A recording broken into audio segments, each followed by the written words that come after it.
mouth makes your whole body acidic, right?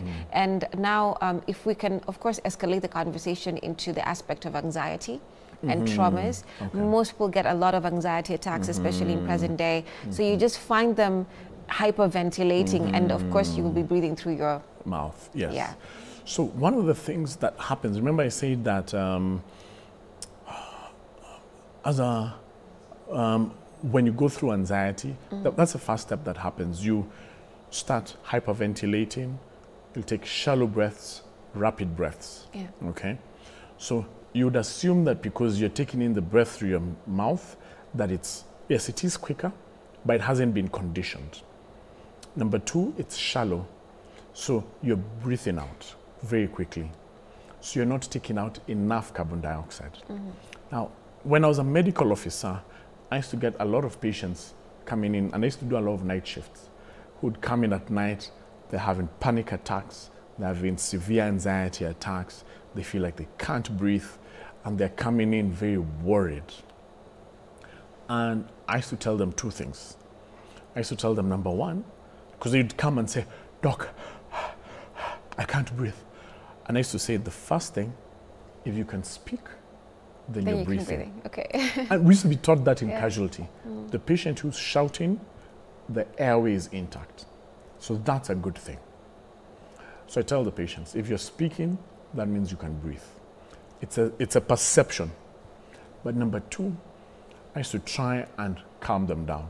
So how do you calm patients down? Whenever you're nervous, you're asked, or if you're going for an interview, or there's something big that's happening, you're told to slow down, you're told to breathe deeply. So we're just told to breathe deeply. Yeah. But there's actually a method to that. You breathe through your nose, take a deep breath, and then exhale slowly through your. And what that does is that it calms your nervous system. We have two parts of our nervous system. Your sympathetic side, that's the part that is fight or flight, and that is active when you need to get into danger or something like that. And it's active just before stress, just before a big thing. And then you have your parasympathetic side, which is rest and digest, and which is activated by certain things. I see. So if you want, it's called biohacks. If you want to biohack the rest side of your nervous system, take in slow, deep breaths through your nose and take it in and then exhale slowly, okay? That's important because I always say we're always thinking about oxygen, we forget about carbon dioxide, and you have to let that go. And what happens with that particular patient, you're having panic attacks, you're having anxiety attacks. You remember what I said, I used to do a lot of night shifts. Yeah. So you're getting patients coming in at 1 o'clock in the morning, 2 o'clock in the morning. And of course, Nairobi, you never know what can happen on the road. You can take control of your mental health by at least doing that thing correctly. But what about those individuals who get panic attacks to the extent where their airways are closed, like your throat, everything gets closed? What happens to those? So remember what I said? It's a perception. So your airway, because breath is so important, it has so many nerves. So the nose has a lot of nerves. The second part of your body that has a bunch of nerves is your larynx, your voice box, because your body wants to make sure that you don't choke. Yeah. So it has to sense if anything wrong is going down. Water, fluids, saliva, foreign bodies, food, immediately. And that's why sneezing is involuntary. If something, dust, strong perfume, scents, you'll immediately sneeze. Yeah. What's happening? Your body has sensed a foreign body and has activated your brain and activated your cough and respiratory muscles. So that's, and a sneeze is about air pushing through at about 120 kilometers per hour. The same thing as a cough. It's protective, but the first line of protection is your nerves taking that information to your brain. So the point of that is that the airway has a lot of nerves. A lot of nerves. So you're having a panic attack, you have a sensation that things are closing up. So it's your brain telling... It's your brain telling you, but you're actually, as I keep on saying, because you've driven all the way from Kitengela to Nairobi. Yeah.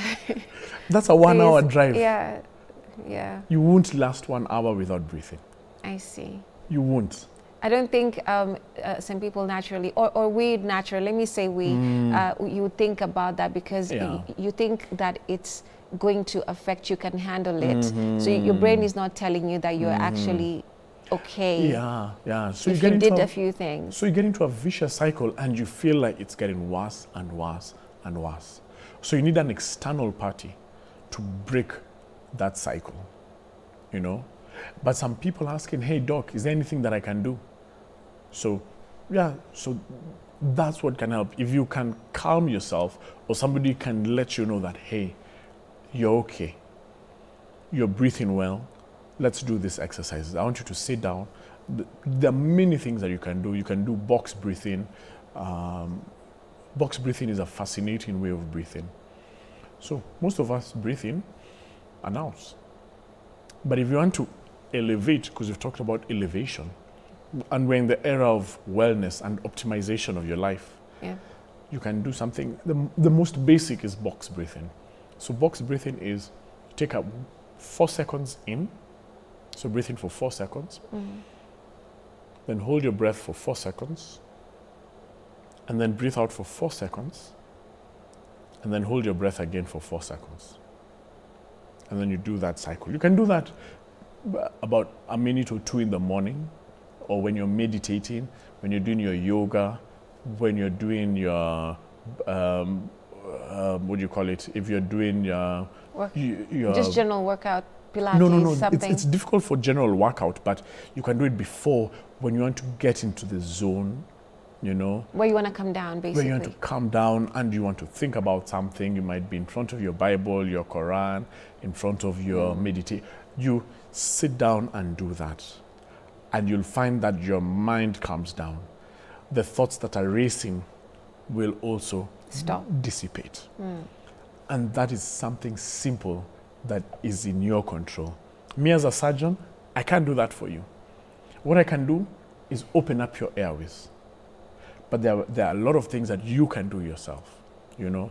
Interesting. Yeah, because as a surgeon, if it's polyps, I'll do polyp surgery. If it's sinuses, I'll do sinus surgery. If it's adenoids, tonsils, I'll remove them.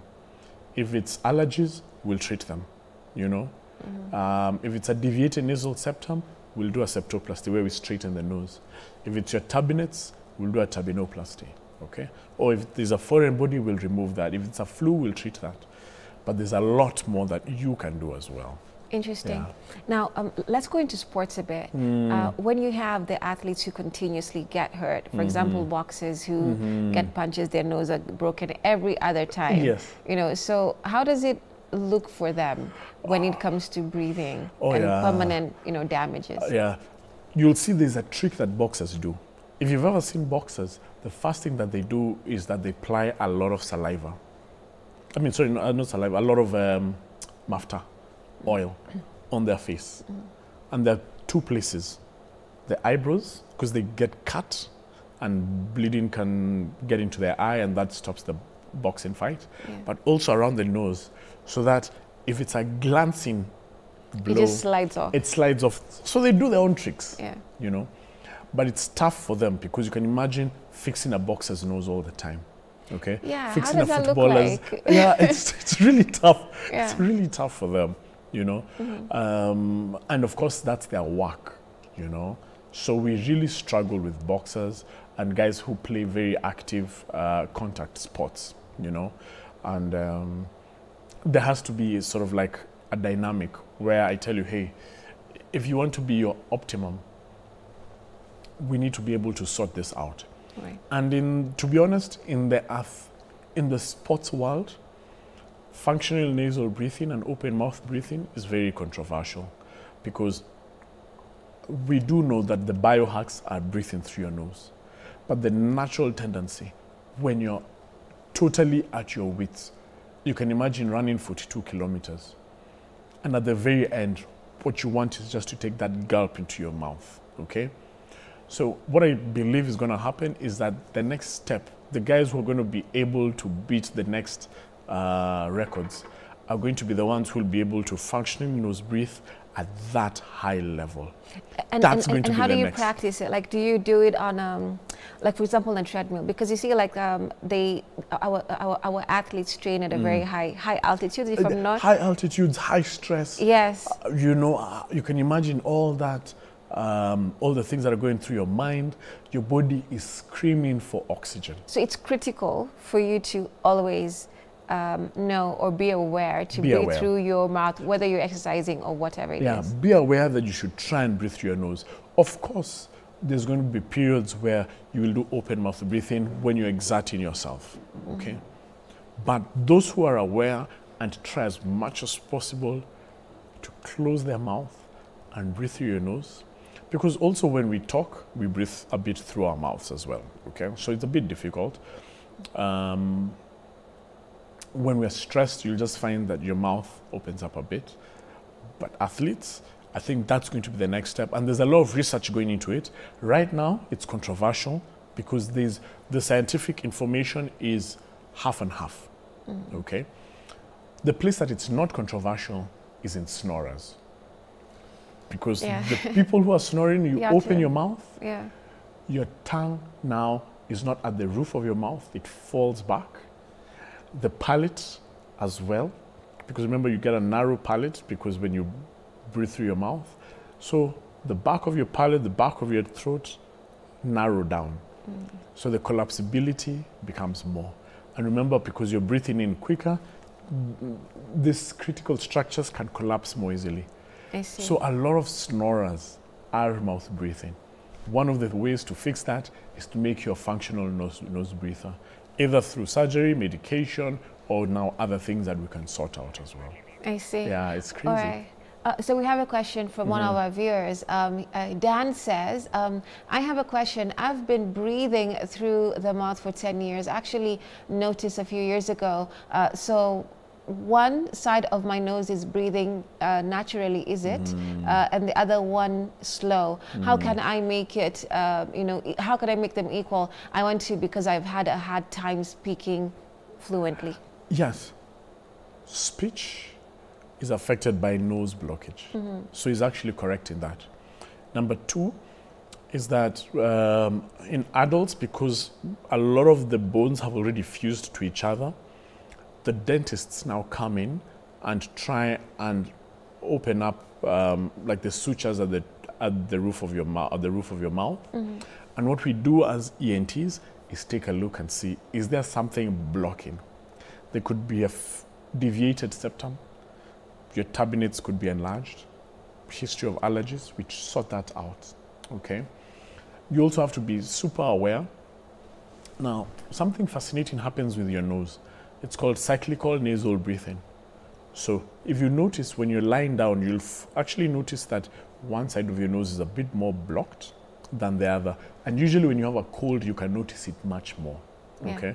So when one side of your nose is blocked, then you can be much more aware of that cyclical nasal breathing, okay? So he needs to come in, take a look at his nose, and we'll be able to sort him out. Yeah, especially between the two, like when one is functioning and the other is not. And then the speech is so affected. it could be a static blockage. Number two, remember what he said, his speech is affected? Yeah.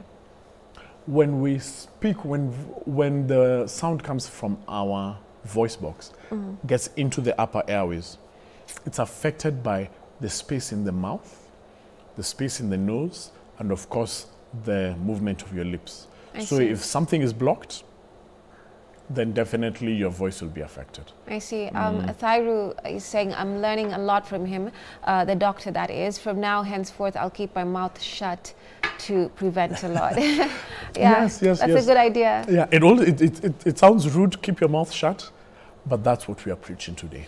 I think you should also highlight mood. You had said earlier about how your mood can also change, before the interview rather, that you can be in such a bad mood or you just feel low, and yet you don't have enough oxygen because you're not, like you said, releasing the carbon dioxide from your body. Yeah, so remember what I said, your nervous system is divided, your autonomic nervous system has a sympathetic side, fight or flight, and parasympathetic, which is rest and digest.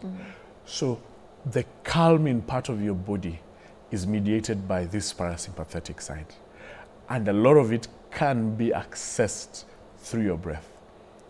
Functional nasal breathing, deep breaths in, slow exhale, will activate the parasympathetic side. And what that does, it calms your mood, calms you down, things slow down, and you find that actually your mood and your energies now become more in tune with what you want. I see. Yeah. We have a question, Dr. here. There's Catherine. She says, good morning, nice topic of the day. A quick question to Doc. What are long-term side effects of bilateral nasal, is it? No, corneal atasis. Corneal atresia. Yeah, atresia, sorry. I wasn't saying it very properly. Okay. And how long does it take to be treated surgically? Yeah. So what she's asking is a very technical term. Bilateral corneal atresia is when you're born and the back of your nose is blocked off from the rest of your airway. Oh. Yeah. So it's for us guys, it's a medical emergency and we have to sort it out. So you have to take the patient to theater and either it's now covered that's by genetic. bone. Yeah, so now that's genetic. It's very rare. So we go into theater, drill the bone or open up the mucosa and now have that. So we do that when you're a child. That's an emergency. The one that sometimes we find is when one side is blocked. Remember she said bilateral? Yeah. So some patients do have one side that is blocked and they find that because you're born like that, you think that is normal. So you can, I think the latest I found is a teenager, an elderly teenager. So I actually had to go in. She was saying that she was having a lot of mucus blockage, runny nose and stuff like that, but that is very rare. Yes. Okay. But usually we sort them out as children. Right. We have another question here. I saw earlier there's a gentleman called, there you go, Wiki says, morning, Ambia Doc, I have an allergy to dust. It has disturbed me for a long time. My question is, allergy treatable and or can it be managed or only be managed rather? So there are two things that you can do. Number one is environmental control. See what is triggering you. So he's already noted the dust, strong scents, flowers, pets, hay, all that stuff. So avoid the triggers. That's step one. Pollen, you know, certain pollen seasons, you know. Yeah. And the second thing that you can do is manage it. Not treatable, but manage it, okay? So we give medications, we give nasal sprays, and try as much as possible to keep your allergies manageable so that it doesn't affect what we call your activities of daily life. Okay. Yeah. So you've said they can be treated to some extent. Yeah, they can be managed so that at least they don't affect your daily living. Because that's the thing. We want to make you to a point where your activities of daily life are just like any other.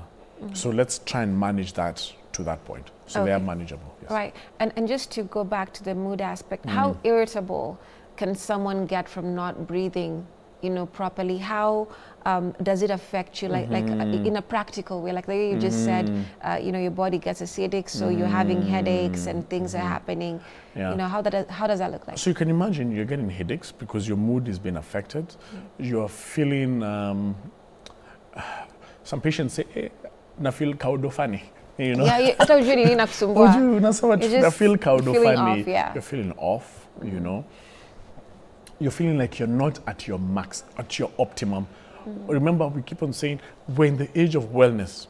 Yeah. So we're getting well patients who are saying, Doc, can I do more? Can I achieve more? So part of this is for those people who want to achieve more, you know. You're feeling like your mood is affecting your work, your life, your relationships, your biashara, you know. So it can get that bad, but try and do two things, functional nasal breathing and belly breathing. at least those two things should be able to shift. Now remember, you're breathing 12 to 14 times in a minute. That's about 20,000 times in a day. Multiply that by 10 years. You can change a lot of what you're doing. We're in the era of mental health. Yeah. Yes. So we're saying a lot of the things are in our control, in our brains. What you even perceive may not be what it is, Yes, because you're not doing it right. Because you're not doing it right. So there's something that we do every day. We breathe every single minute. So that is in our control. So you can actually biohack yourself into good energy. Okay. Yeah. And how do you tell your brain that, listen, we're doing this, all of us together? Because like you said, you can drive from Kitengela to Nairobi to get treatment for having a panic attack, anxiety, whatever it is. But you do not seem to coordinate with your brain and your senses or your body that we need to align, we are okay. How do you get to tell yourself that? So there's one word that I love. It's called being aware.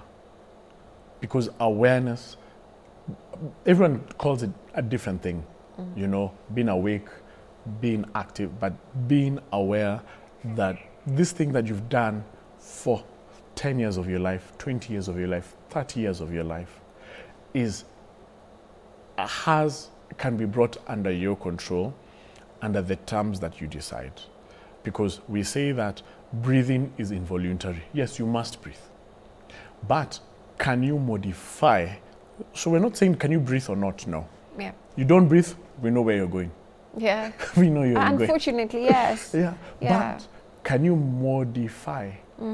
Modifications, awareness of an involuntary act is step 1.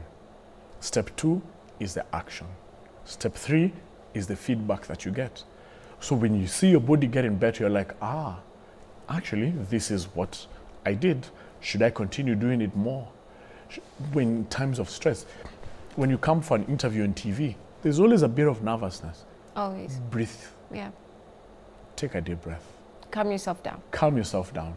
And what I'm saying is that there's an actual technique that you can do. And that's my work. As an ENT surgeon, that's part of our public health. That's part of my surgical work, trying to get your airway open in all sorts of ways. That's the dentists who work together with us, who keep on removing teeth, putting braces. They struggle because they're saying, hey, doc, I have this patient. I can't do my work if this guy is mouth breathing. So please sort him out. And then he comes to me. And then he comes now back to me because we all want that beautiful Colgate smile. Yeah. You know, it really helps boost yourself, your confidence. Yeah. We're able to do that for you. All right. Yeah. So you can change your whole, like 10 years of not breathing properly in a few months or days because of being aware. Because of being aware, yeah. Be aware of your breath. Yeah. Be aware of your breath. And lifestyle things. You see, for men, they have different issues that maybe you've put on yourself because you want to look good. I don't know if men wear corsets. I don't know.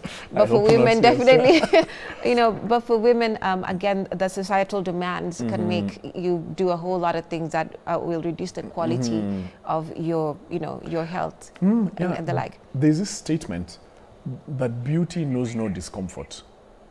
And I'd like to put an X to that. Because the discomfort of wearing a corset every single day is not just affecting your, yes, I know you look beautiful, you feel beautiful, there's that, but it's affecting how your diaphragm is moving up and down. You're no longer belly breathing, now you're doing vertical breathing. You're breathing with your shoulders, your neck muscles, because they're, you know, you're breathing with your intercostals, you're straining yourself. You know, beauty knows no discomfort, should be put away. And we understand that we are the kings of our castle, so let's make our castle functionally good.